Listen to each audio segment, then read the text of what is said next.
आप लोगों को कुछ मिला? नहीं सर, ऐसे तो नॉर्मली पता चल जाता है कि आग कैसे लगी, पर यहाँ पर तो कुछ पता ही नहीं चल रहा है कि आग लगी कैसे। अच्छा ठीक है, देखो एम्बुलेंस कहाँ तक पहुंची। जी सर।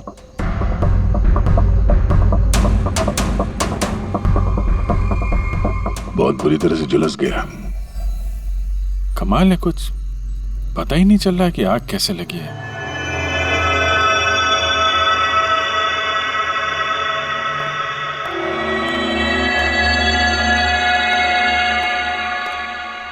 कैसे हुआ ये सब?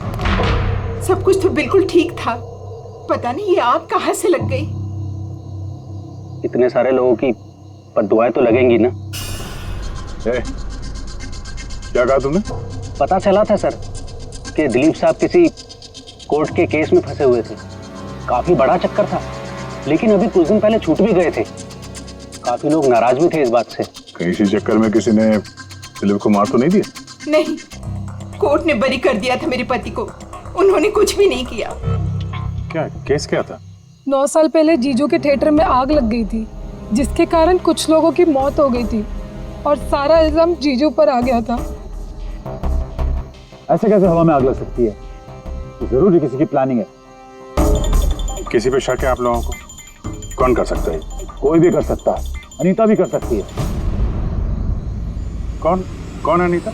टोनी की वाइफ, और वो आज यहाँ आई भी है।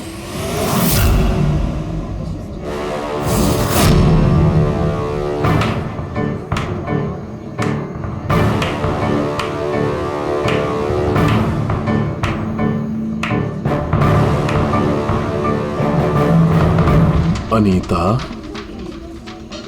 दूसरों का घर बर्बाद करके अपने परिवार के साथ खुशियां मनाई जा रही है। वेरी गुड, वेरी गुड, वाह। लेकिन एक बात याद रखना, उन लोगों की तरह तुम भी तड़प तड़प के मरोगे। सिक्योरिटी! ए चुप! आवाज नीचे। निकालो उसको बाहर, निकालो! आउट! लगता है तुम दोनों अपने अंजाम से वाकिफ नहीं। तुम्हारा बुरा समय अब शुरू हो गया है, याद रखना। तूने जो किया है ना मेरे टोनी के साथ, याद रखना, इसके बाद तू नहीं बचेगा। सुना तूने? ले जा इसको। तू नहीं बचेगा, नर्क में चलेगा तू। अरे देख क्या रहा है, ले जा इसे। नर्क में चलेगा तू, तड़प तड़प के चलेगा, याद रखना। अरे जा।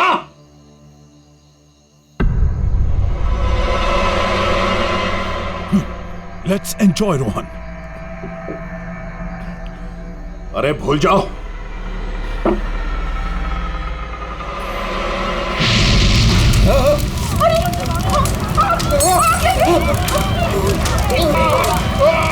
दिलीप और रोहन जिस केस में फंसे थे, उसी केस में कोर्ट ने टोनी को सजा दी थी। अच्छा, किस किस को पता था कि आप लोग यहाँ रेस्टोरेंट में आने वाले हैं? पता नहीं सर। अच्छा, दिलीप जी के आने से पहले इस चेयर के आसपास किसी को देखा था क्या? किसी अनजान आदमी को? नहीं सर, किसी को नहीं देखा सर। ये टेबल किसने रिजर्व किया था? दिलीप जी का फोन आया था, कह रहे थे कि हमारे लिए टेबल रिजर्व रखो।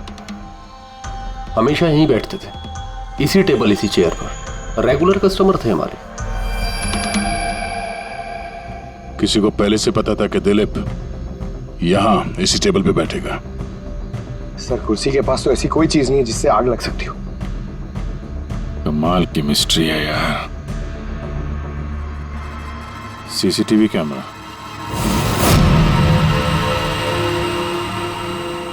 इसके फुटेज से पता चलेगा क्या हुआ था यहाँ पे। ओह माय गॉड, ये सब कैसे हो गया? कौन कर सकता है ये सब? उसी ने जिसने दिलीप का खून किया, सबूत मिटाने के लिए। ऐसे कैसे कोई मॉनिटर रूम में घुसा है? सिक्योरिटी कहाँ है तुम्हारा? सर, इस रूम में सिक्योरिटी की जरूरत ही नहीं है, इससे पहले कभी ऐसा हुआ ही नहीं है। सर, सर मुझे नहीं लगता उसके पास टाइम होगा सीसीटीवी फुटेज डिलीट करने का। सर, उसने बस तोड़फोड़ कर दी है। अगर हम किसी एक्सपर्ट को बुलाते हैं सर तो वो शायद हार्ड डिस्क से रिकवर कर पाए सर।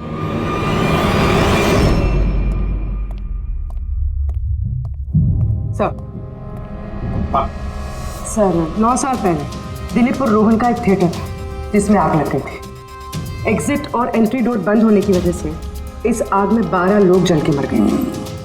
विक्टिम्स की फैमिली ने केस किया तो इन्वेस्टिगेशन में पता चला कि उस वक्त एक गार्ड ड्यूटी पे था। हाँ, टोनी।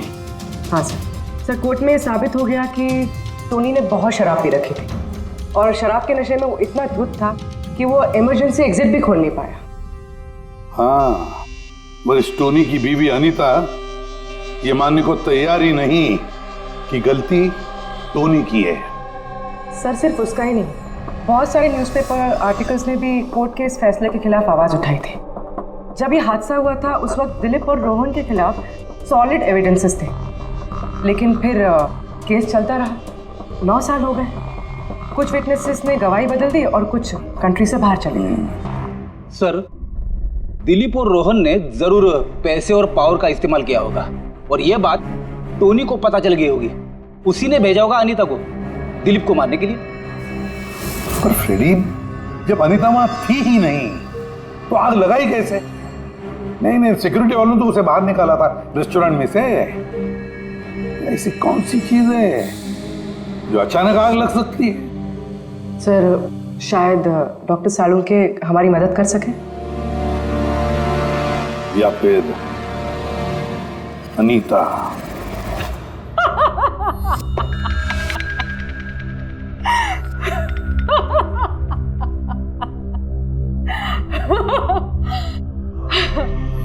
किस बात पे इतना हैरान है? मेरी हंसी पे? क्या दिलीप की मौत पे? दिलीप की मौत पे तुम इतना खुश क्यों हो रही हो? अब मैं खुश नहीं होंगी तो और कौन होगा? कल रात रेस्टोरेंट से निकलने के बाद तुम कहाँ गई थी?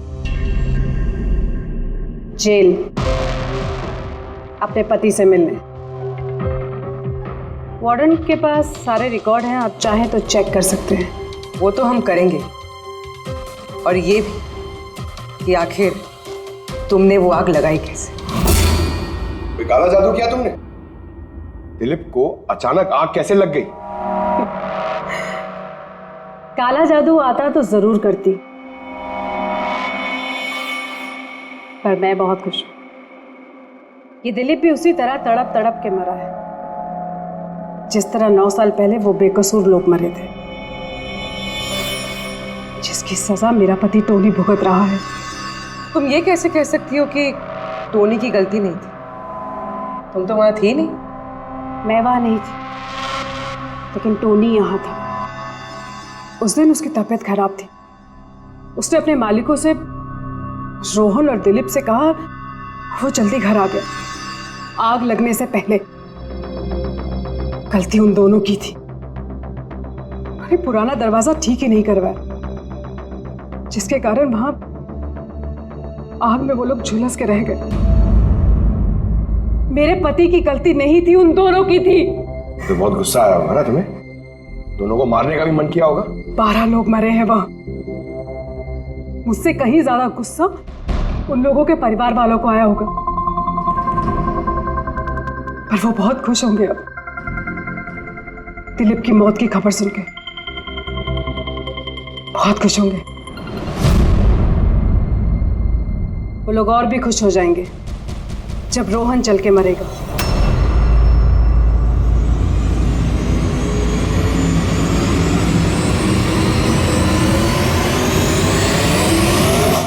सर 42 लोग हैं, उन 12 विक्टिम के करीबी रिश्तेदार और फैमिली वाले। सस्पेक्ट ज्यादा और वक्त कम। सर सबसे पहले इन 42 लोगों में से उन लोगों के नाम हटा देते हैं जो कल दिलीप की मौत के वक्त शहर में नहीं थे। 9 साल हो गए इस बात को। शायद कितने लोग देश भी छोड़कर चले गए होंगे और कुछ लोगों की मौत भी हो गई होगी। फिर भी पता तो लगाना ही पड़ेगा। देखो कितने लोग शहर में थे जब दिलीप की मौत हुई।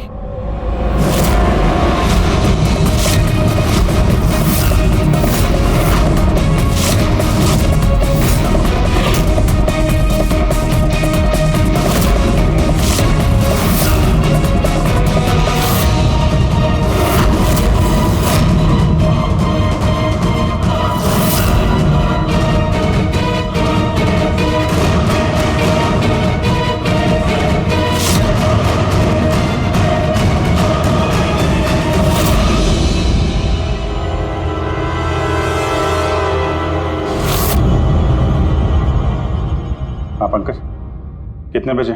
27 लोग हैं सर जो उस वक्त शहर में थे और उनके पास दिलीप को मारने की वजह थी। ठीक है, तुम्हें लगी आग में जलकर मर गए हैं? Yes sir. आपके हस्बैंड फिल्म अकेले देखने गए थे? उस दिन मैं बिजी थी, इसलिए वो अकेले ही चले गए। कल रात कहाँ पर थे तुम? सर मैं अपने फ्रेंड्स के साथ था। सर मैं पासपोर्ट ऑफिस गया था। उन दोनों को मैं ऐसे बच के नहीं जाने दूंगी। तो क्या किया तुमने? सोचा कि दिलीप से फेस टू फेस मिलूंगा और उससे पूछूंगा कि तुमने ऐसा क्यों किया। सर उसके बाद मैं अपने फ्रेंड के साथ घर पे गया। मैं अपनी वाइफ के साथ मॉल में था। सर आप मेरे फ्रेंड से पूछ सकते हैं। सर मैं उससे मिलता तो रेस्टोरेंट तक जिंदा नहीं पहुंच पाता। दिलीप को उसके किए की सजा मिल गई। मुझे मालूम चला रेस्टोरेंट से कि दिलीप के साथ क्या हुआ तो दिल को सुकून मिला सर। अब बचा रोहन, उसको भी उसके किए की सजा जरूर मिलेगी। अब इन 27 लोगों में से उन लोगों के नाम रहने दो जो घुमा फिरा के जवाब दे रहे थे और जिन्होंने अपने जवाब पहले से ही तैयार करके रखे थे।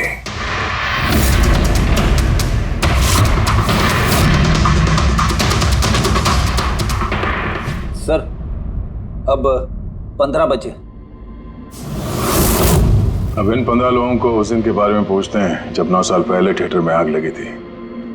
देखते हैं किसे सबसे ज्यादा गुस्सा आता है, कौन मुंह फेर लेता है। सर मेरा भाई 10वीं पास हो गया था।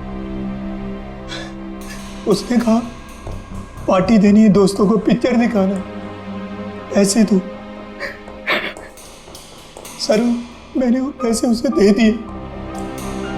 काश वो पैसे मुझे उसे देने नहीं चाहिए थे सर। जिसने भी ये किया बहुत अच्छा किया। आज मैं खुश हूं, आज मैं बहुत खुश हूं। कुमार साहब आप यूनिवर्सिटी में फिजिक्स के प्रोफेसर हैं, है ना? Yes sir, head of the department physics.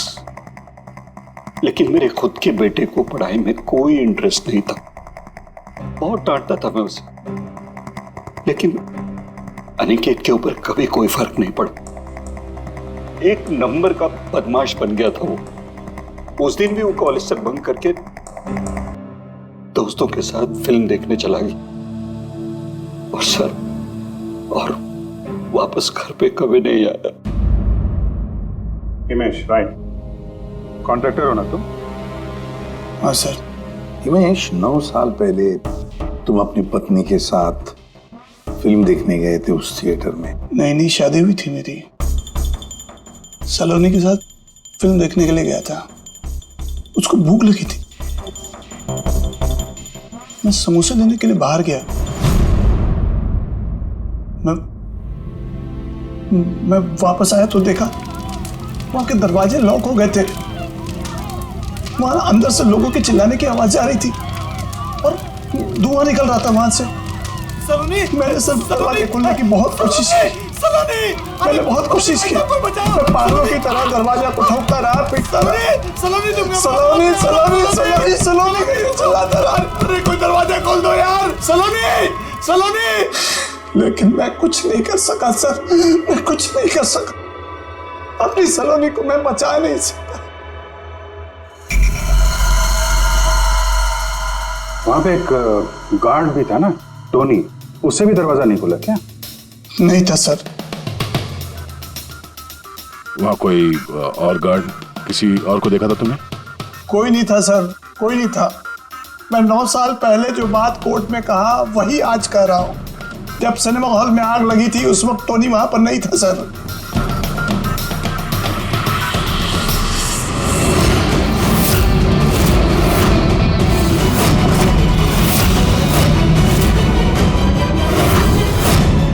Sir ये है हमारे फाइनल 15 सस्पेक्ट जो दिलीप को मार सकते हैं। सो कॉप्स कह रहे थे कि फायरमैन को भी पता नहीं चला कि आग का एग्जैक्टली सोर्स क्या था। उन लोगों को तो जनरली ढूंढ कर पता चल जाता है कि वहां पर ऐसी कौन सी चीज थी जो तुरंत आग पकड़ती है, लेकिन उन्हें पता नहीं चला उन्हें पता नहीं चला, उन्हें इसलिए पता नहीं चला क्योंकि उस चीज की ना तो कोई खुशबू थी ना कोई रंग था। एग्जैक्टली सर, मतलब अगर लिक्विड होता ना तो इस दिलीप को पता चलता जब वो चेयर पे बैठता, उसे फील होता, और अगर पाउडर होता तो हमें टेस्टिंग में पता चल जाता। इसका मतलब ये तो गैस, जिसका मतलब ये गैस है। गैस? तो इसीलिए उस फायरमैन को पता नहीं चला कि किस चीज से आग लगी है। इनफ्लेमेबल गैस बॉस, जिसे सिर्फ एक स्पार्क की जरूरत होती है आग पकड़ने के लिए। अच्छा, मुझे एक बात समझ में नहीं आ रही है, दिलीप किस कुर्सी पर बैठा था, तो गैस कुर्सी पर आई कहां से? कुर्सी से ही। क्या? कुर्सी से? वो ऐसे बॉस, जिस चेयर पे ये दिलीप बैठा था उसके नीचे की तरफ किसी ने ज्वलनशील गैस का स्प्रे किया हुआ था।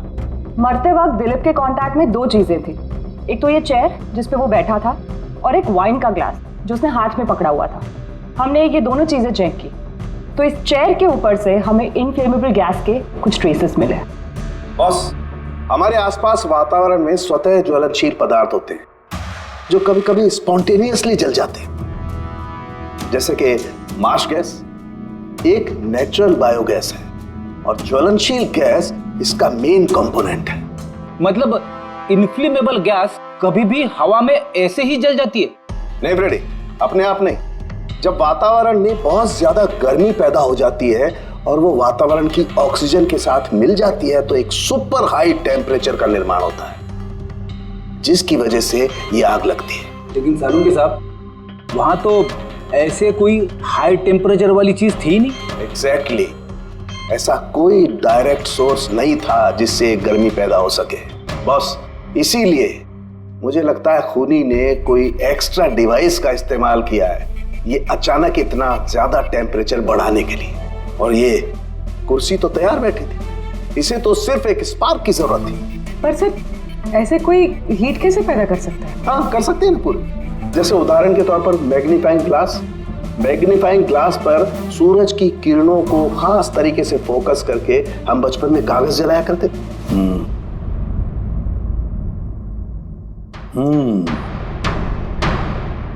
लगता है इस रेस्टोरेंट में फिर से जाना पड़ेगा, पता लगाना पड़ेगा किस चीज से आग लगी।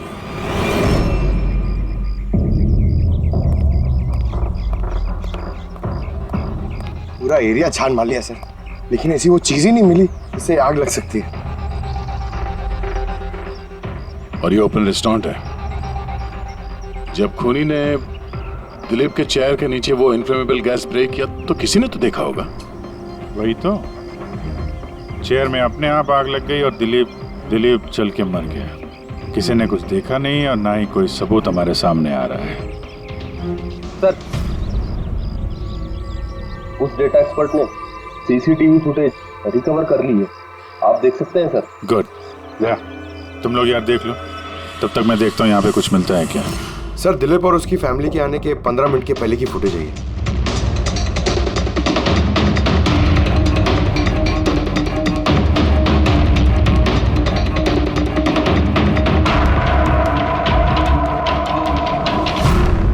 ये कुर्सी चेंज कर रहा है। इसका कोई दूसरा एंगल है क्या? इसी टाइम का चेक करो। एक मिनट सर।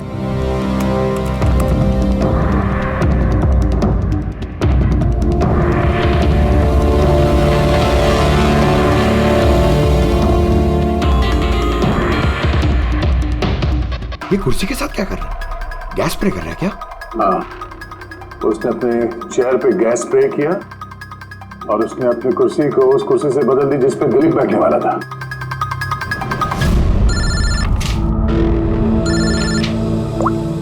आ गया। अच्छा, great, good work, good work. क्या हुआ सर? जिसने भी दिलीप की कुर्सी के साथ छेड़खानी की ना, उसका पता चल गया है। वो एक आदमी है, उसका मिलता जुलता हुलिया भी मिला है। अब देखते हैं, दया भेजने वाला है फोटोग्राफ।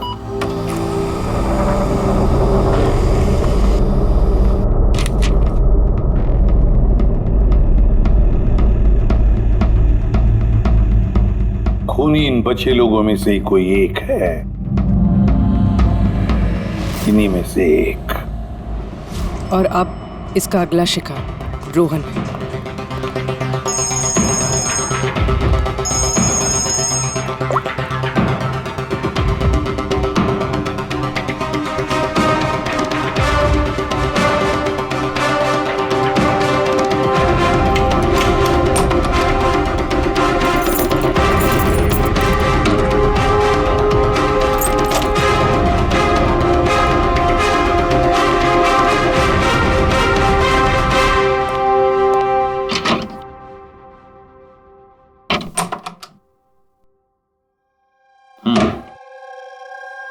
मुझे लगता है कोई मेरी और दिलीप की रिहाई से खुश नहीं है। मेरी जान को खतरा है यहाँ पर। I will talk to you later. Bye. Sir everything is okay. All right, तुम यहीं पर रहना और किसी को भी अंदर मत आने देना। Be alert. Okay? Okay sir.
बचाओ बचाओ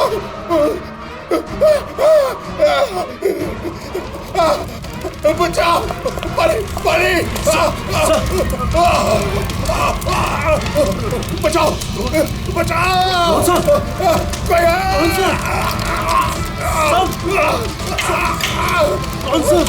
बचाओ परे परे। कौन सा?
क्या हुआ यहाँ पर और कैसे?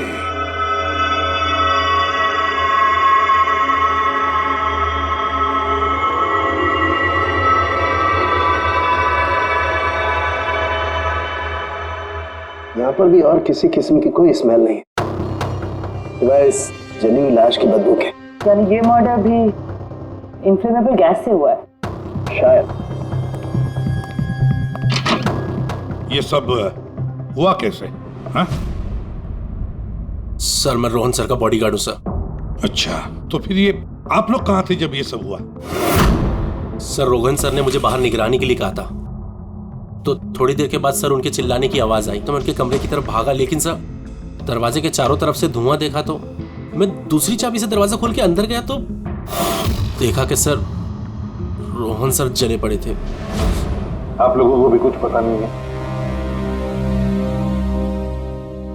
कमाल है, कमरे के अंदर कोई लीड नहीं मिला, शॉर्ट सर्किट नहीं हुआ है, ये पर्दा अंदर से बंद है, ये विंडोज परमानेंटली क्लोज्ड है, कोई बाहर से अंदर भी नहीं आ सकता। अब बाहर से अंदर कोई व्यू भी नहीं है, कोई देख नहीं सकता, तो फिर आदमी मरा कैसे? इससे लगी है आग बॉस।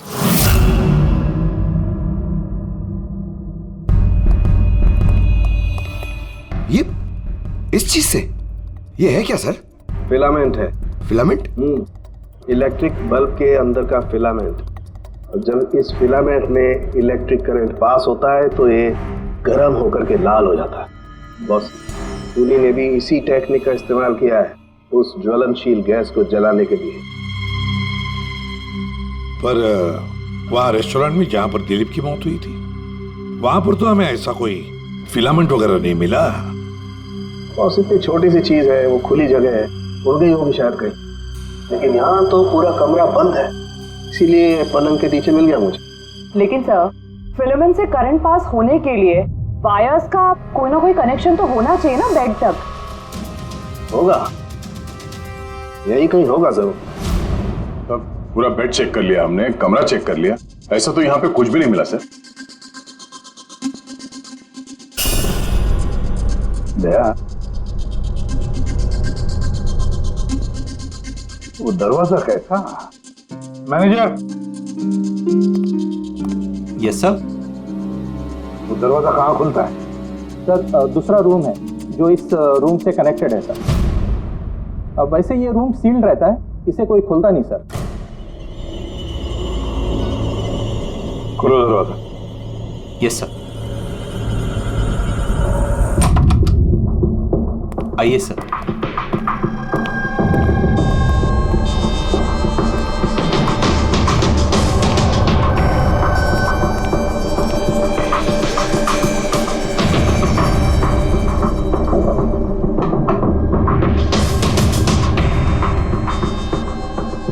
मैनेजर साहब, किसका कमरा है ये? कौन रहता है इस कमरे में? गेस्ट है कोई सर, डिटेल्स चेक करनी पड़ेगी। मंगाओ। Okay sir.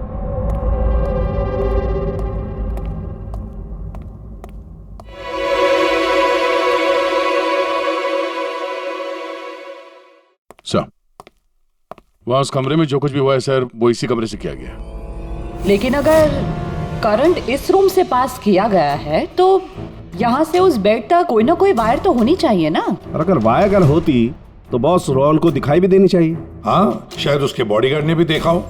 बुलाओ उसके बॉडीगार्ड को। आप आओ यहाँ।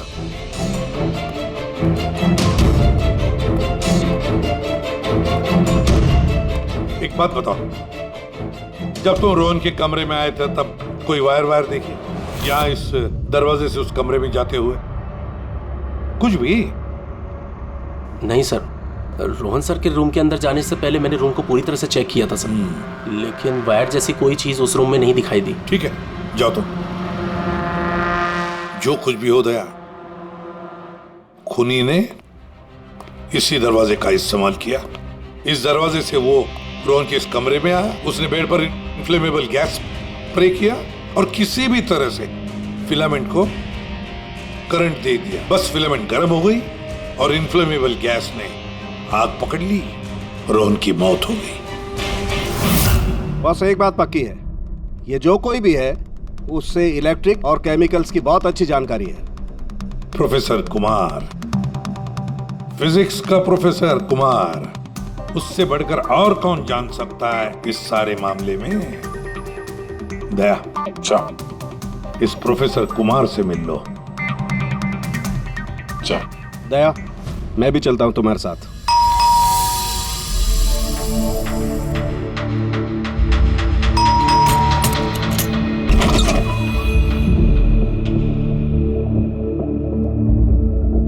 प्रोफेसर कुमार है घर पे?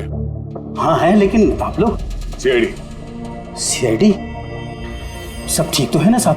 हाँ, उनसे कुछ पूछताछ करनी है। कहाँ है वो? बाहर बच्चों को पढ़ा रहे हैं, मैं बुला के लाता हूँ। कोई बात नहीं, हम देखते हैं।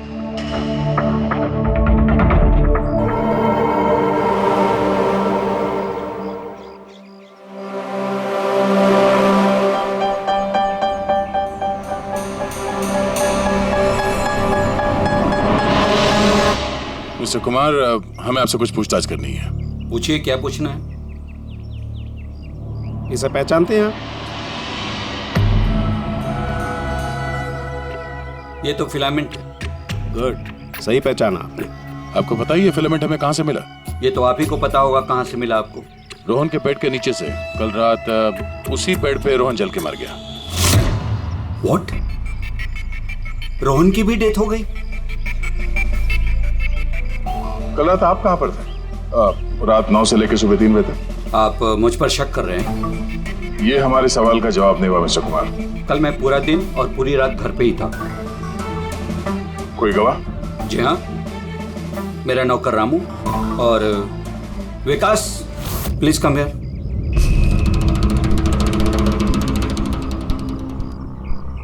Yes sir. इन्हें बताओ मैं कल कहाँ था। सर हमारे एक्स्ट्रा क्लासेस ले रहे थे यहीं पे सर। कितने बजे से कितने बजे तक? सर शाम के 6 बजे से सुबह के 5:30 बजे तक। सर हमारे एग्जाम आने वाले हैं ना, तो हमने ही सर को रिक्वेस्ट किया था एक्स्ट्रा क्लासेस लेने के लिए। ठीक है सर, तुम जाओ बेटा। सर मेरे 5 स्टूडेंट्स और भी हैं जो कल सुबह 9 बजे से लेकर 5:30 बजे तक हमारे साथ थे। कहें तो उनको बुला लूं? ठीक है। अब मैं जा सकता हूं सर, बच्चों को पढ़ाना है। Please please. Thank you.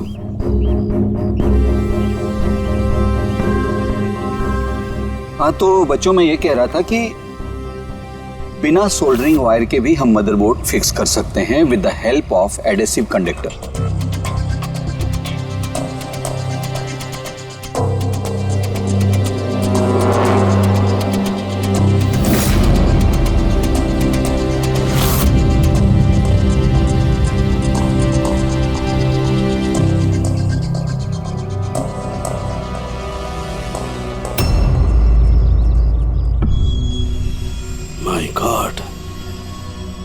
My God यार, ये क्या बात? क्या?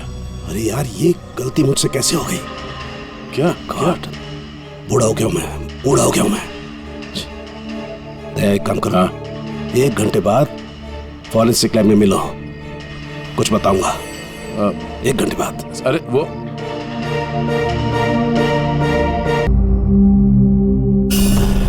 लो बस, एक काम करो, इस स्विच से इन बल्ब्स को जलाओ। इस स्विच से? इस स्विच से? हाँ, इस स्विच से। क्या ना कोई कनेक्शन है, कुछ है, कैसे जलेंगे ये? तुम सवाल मत किया करो, कभी कभी मेरी बात भी मान लिया करो यार। कभी कभी। ये ले। क्या सर, ये तो कुछ हुआ भी नहीं। होगा होगा। अरे क्या होगा? होगा ही नहीं। अरे होगा यार, बिलीव नहीं होगा। 1 मिनट। क्या इसकी तबीयत ठीक है ना? हाँ? तो पता नहीं क्या हुआ है, वो जब से वो प्रोफेसर कुमार से मिलके आया ना, बस बल्ब के साथ ही खेले जा रहे हैं। बात बताओ, वो फिंगरप्रिंट्स का क्या रिपोर्ट आया? वही जो फिंगरप्रिंट्स उन्हें होटल वाले से लिए थे और रूम में उठाए थे। तो फिंगरप्रिंट तो बहुत सारे मिले, लेकिन सारे स्टाफ मेंबर्स के ही हैं, उसके अलावा और किसी के नहीं मिले। ये कैसे हो सकता है? तो भाई साहब, जरा इधर भी ध्यान दीजिए। हाँ हाँ, ध्यान है। हाँ।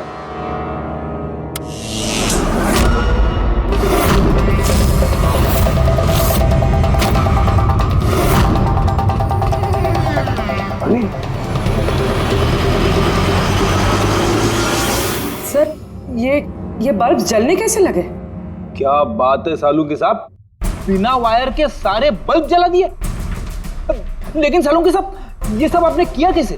ठीक वैसे ही हुआ ये फ्रेडी, जैसे कि खूनी ने किया था, उस दिलीप की कुर्सी पे और रोहन के बेड पे। जादूगर सालुंखे, जरा साफ साफ बताइए, आपने ये किया कैसे? करंट क्या हवा में से आया? हवा में से नहीं आया बॉस, करंट आया है इलेक्ट्रिक पेंट के जरिए। Electric paint? हाँ, इलेक्ट्रिक पेंट।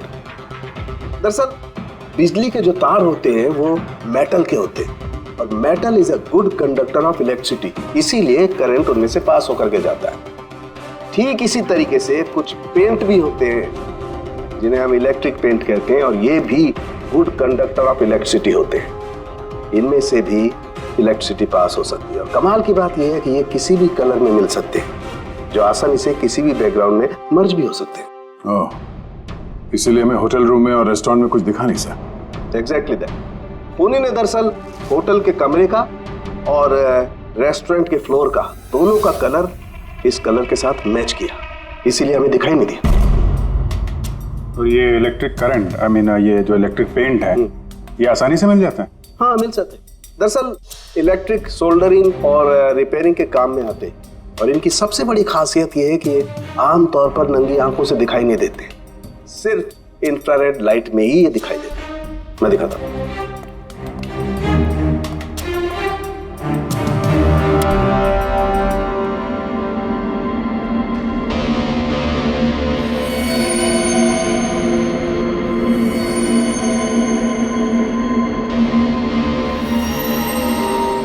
देखा बॉस? हाँ, खूनी ने भी ऐसे ही इस इलेक्ट्रिक पेंट का इस्तेमाल किया और ये सर्किट बनाया।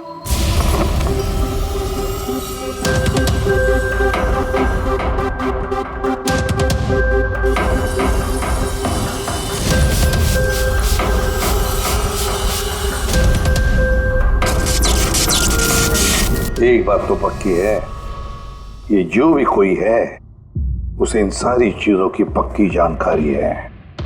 मगर सर, इनमें से खूनी कौन है? इस प्रोफेसर से तो मिल लिए सर, ये तो नहीं है।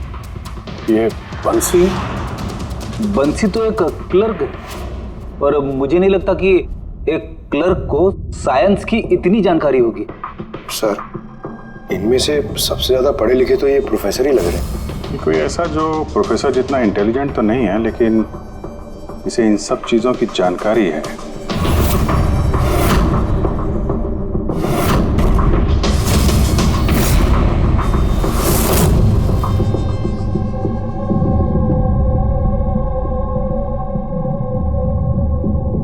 वो ये है अभिजीत, ये है वो।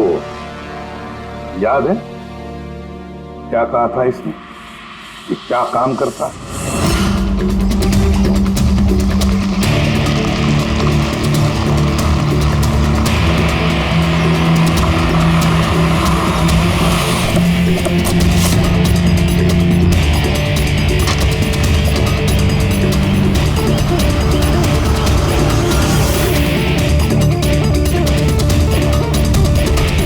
चले ससुराल।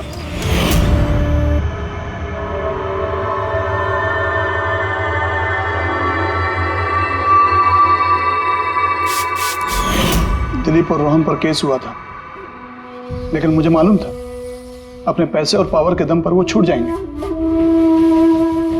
लेकिन उनके पास पैसा था तो मेरे पास दिमाग।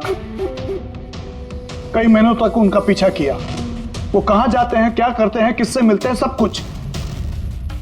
आखिर मैंने दोनों को मारने की तरकीब ढूंढ ही निकाली, इलेक्ट्रिक पेंट्स और सर्किट्स के जरिए।